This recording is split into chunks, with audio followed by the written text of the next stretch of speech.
Assalamualaikum warahmatullahi wabarakatuh. Anak-anak sekalian, selamat bertemu kembali. Mudah-mudahan kalian dalam kondisi sehat walafiat, tidak ada halangan suatu apapun. Pada kesempatan ini saya akan menindaklanjuti pelajaran tafsir yang sudah saya sampaikan terjemahannya pada surat An-Nasr. Sekarang tinggal keterangannya. Bismillahirrahmanirrahim. Suratun Nasri, surat An-Nasr. Kata-kata An-Nasr itu artinya, terjemahnya adalah pertolongan. Fi'il madinya nasoro, fi'il mudhari'nya yansuru, isim masdarnya nasrun. An-Nasru sama. Surat ini diturunkan ketika Rasulullah sudah hijrah di Madinah, sehingga disebut surat Madaniyah. Surat ini diturunkan setelah surat At-Taubat. Nah, tahu ya surat Taubat? Nah, pada surat sebelumnya disebutkan tentang perbedaan agama yang dibawa oleh Rasulullah Shallallahu Alaihi Wasallam dengan agama yang jadi pegangannya orang-orang kafir. Jadi itu pada surat sebelumnya. Kemudian pada surat ini Allah menjelaskan bahwa agamanya orang-orang kafir itu akan punah, akan lenyap, akan musnah, akan hilang. Sebaliknya agama yang dibawa oleh Rasulullah akan berkembang pesat dan akan diikuti oleh banyak umat manusia. Ini di dalam surat ini. Nah, prosesnya ya sudah barang tentu cukup panjang dan cukup lama. Nah, kita karena hidup di zaman akhir sekarang sudah bisa menyaksikan betapa banyaknya umat manusia yang mengikuti ajaran Islam yang dibawa oleh Rasulullah Shallallahu Alaihi Wasallam. Sementara agamanya orang-orang kafir yang memuja berhala diceritakan dulu pada zaman Rasulullah. Sekarang di Mekah sudah lenyap, itu sudah tidak ada. Jadi ini menjadi sebuah kenyataan bahwa Islam akan berkembang pesat, agamanya orang-orang musyrik akan lenyap di benua Arab. Tadi sudah saya sampaikan kemajuan yang diraih ini, kepesatan Islam ini prosesnya sangat panjang, di mana dari zaman Rasulullah sampai sekarang. Di awal-awal Nabi berdakwah ya sangat menyedihkan. Karena apa? Begitu dia menyampaikan ajaran agama, banyak sekali orang yang menentangnya. Bahkan banyak orang yang benci kepada agama yang dibawa oleh Rasulullah. Sehingga mereka, orang-orang yang tidak suka itu, melakukan tindakan-tindakan yang dirasakan sangat menyakitkan sekali kepada orang-orang yang mengikuti ajaran Nabi di awal-awal Rasulullah berdakwah. Bahkan Nabi sendiri sering disakiti oleh mereka. Sehingga umat Islam pada waktu itu merasa cemas, merasa gelisah, merasa resah, bahkan Nabi sendiri merasa sesak dadanya. merasa kenapa kok belum turun pertolongan dari Allah Subhanahu wa Ta'ala. Nah, kondisi yang semacam ini kita bisa membuktikan sendiri. Riwayatnya Bilal. Bilal salah seorang budak yang disiksa oleh majikannya sampai babak belur, bahkan hampir saja menghembuskan nafasnya. Tapi alhamdulillah mendapat pertolongan dari Allah Subhanahu wa Ta'ala sehingga Bilal tertolong, dibebaskan oleh Abu Bakar. Itu adalah gambaran kecil tentang penderitaan-penderitaan yang dialami di awal-awal Rasulullah menyebarluaskan agama.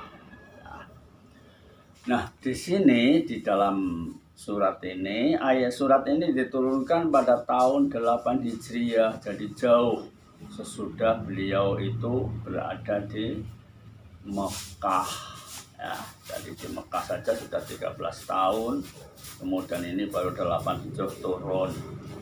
Nah, di dalam ayat ini, turunnya ayat adalah menjelaskan ketika pertolongan Allah sudah datang, idza jaa nasrullah, dan orang Islam mempunyai kemenangan, bisa menundukkan kota Mekah, menguasai kota Mekah, dan orang-orang berduyun-duyun masuk Islam. Rasulullah diperintahkan supaya fasabbih, bertasbihlah kamu dengan memuji kepada Tuhanmu. Nah, ini betul-betul terjadi karena pada waktu itu orang Islam, Nabi maksudnya beserta sahabat-sahabatnya, bermaksud untuk melakukan haji wada. Nah, keberangkatannya ini diikuti oleh pasukan yang sangat banyak jumlahnya untuk persiapan mbok sampai orang-orang kafir melakukan gangguan, mengadakan gangguan terhadap kegiatan yang akan dilakukan oleh Rasulullah dan sahabat-sahabatnya. Ternyata beliau dengan membawa pasukan yang sangat besar mau melakukan haji wada.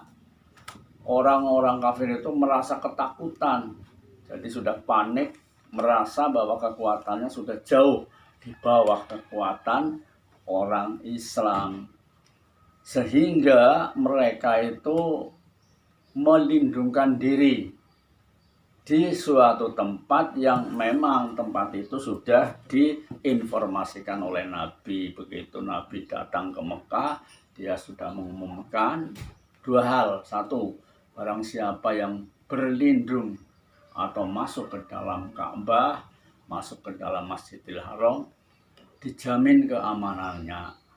Yang kedua, barang siapa masuk ke rumahnya Abu Sufyan, juga dijamin keamanannya. Artinya dijamin itu tidak diperangi. Nah, ternyata mendengar kalimat maklumat itu dari Nabi, banyak sekali orang yang melarikan diri, melindungkan diri.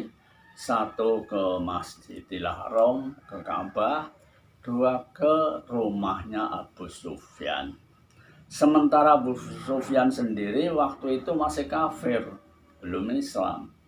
Namun setelah melihat kenyataan bahwa ternyata Nabi datang ke situ dengan membawa bala tentara yang sangat banyak, pun tidak melakukan pembantaian kepada orang-orang musyrik. Orang musyrik malah dilindungi dan dijamin keamanannya. Sehingga Abu Sufyan sendiri menyadari betul bahwa Islam betul-betul agama yang baik, Islam agama yang damai. Sehingga Abu Sufyan akhirnya masuk Islam, termasuk banyak sekali orang-orang berduyun-duyun masuk Islam pada saat itu. Nah, inilah yang dimaksud bahwa apabila telah datang pertolongan Allah, nah pertolongannya apa? Umat Islam sudah diberi kekuatan dan kemampuan untuk menguasai orang-orang kafir, itu namanya sebuah pertolongan yang sangat besar. Akhirnya kota Mekah bisa dikuasai, bisa ditundukkan. Nah, ini sudah kenyataan. Dan orang-orang banyak yang berduyun-duyun masuk Islam. Ini kalimat itu maksudnya begitu. Kalau sudah demikian, fasabih, Nabi Muhammad diperintahkan supaya bertasbih. Bertasbih ini menyatakan keagungan dan kebesaran Allah Subhanahu wa Ta'ala. Dengan kekuasaannya umat Islam mampu menguasai kota Mekah yang merupakan sentral peribadatan manusia sejagat dan merupakan tempatnya orang-orang yang paling memusuhi Islam itu sudah bisa dikuasai. Tidak hanya sekedar bertasbih, tetapi bihamdi, dengan memuji. Karena nikmat yang besar itulah yang diberikan kepada Nabi Muhammad dan sahabat-sahabatnya. Jadi disuruh bertasbih dan memuji kepada Allah dan minta ampun. Mengapa diperintahkan supaya minta ampun? Karena ketika masih awal-awal Islam masih minoritas, sementara orang kafir golongan mayoritas, orang Islam ditindas, orang-orang Islam merasa resah, gelisah, hatinya tidak tenang, bahkan rasa-rasanya mengapa Allah tidak memberikan pertolongan. Nah, itulah semuanya adalah hal-hal yang tidak baik. Akhirnya diperintahkan supaya istighfar dari hal-hal semacam itu. Dengan istighfar, kekeliruan, kesalahannya itu dimaafkan dan akan mendapatkan ketenangan batin. Dan dijamin bahwa Allah adalah Maha Pengampun, Allah adalah Maha Pemberi taubat. Istighfar dari hal semacam itu beda dengan istighfar dari kesalahan dosa besar. Kalau kesalahan dosa besar kan harus satu, menyesalkan diri, yang kedua meninggalkan perbuatan itu, tidak akan melakukan lagi. Nah, di sini hanya sekedar memperkokoh kepercayaannya, memperkuat keimanannya kepada Allah Subhanahu wa Ta'ala. Tidak usah ragu-ragu, pertolongan Allah pasti akan datang. Jadi saya kira sekian, itulah anak-anak sekalian yang bisa saya sampaikan ya. Jadi mudah-mudahan kamu sekalian bisa memahaminya. Jadi kesimpulannya, jadi jika telah nyata pertolongan dan kemenangan dari Allah dan umat manusia sudah berbondong-bondong menerima agama yang dibawa oleh Rasulullah dan rasa takut yang mencekam itu sudah lenyap, ini wajib bagi Nabi dan umat Islam untuk mensucikan nama Tuhannya dan bersyukur kepadanya serta menghilangkan perasaan ragu-ragu dan khawatir ketika tertimpa oleh penderitaan. Jadi kesimpulannya adalah itu. Jadi saya kira sekian saja anak-anak sekalian, secara simpel saya sampaikan karena waktunya memang sangat terbatas. Dan akhirul kalam, wassalamualaikum warahmatullahi wabarakatuh.